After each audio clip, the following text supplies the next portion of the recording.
in the Chinese system, if something bad happens to certain small financial institutions, right, what we will do, and this is a lesson we learned from the US financial crisis, what we will do is that we will move very swiftly to contain that risk, to make sure that whatever panics caused by this small institution does not spread into the entire system quickly.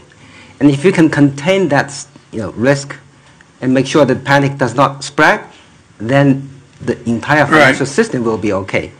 And the way that we move swiftly in China is that I'm almost sure that if something like that happens, the central bank in China will come in immediately. Some of the larger, healthy financial institutions will be brought in to take care of that small institution immediately, so that all these interbank lending does not freeze, right? And the system can still function, right? Now, this is something that the Chinese government always does very well, right? Because our system can function really quickly.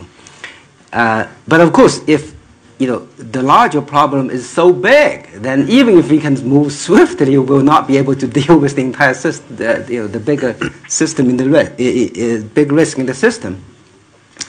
So that is why moving earlier to contain the scale of the entire system, the risk of the entire system, is so important. And as I said, we've made some progress in that area as well. I want to say something, to the crowds, maybe here or over the internet, who had betted short on China. If they bet that China would somehow have a financial collapse, right, and during the collapse they could make some money, I can tell them that they're going to be wrong again.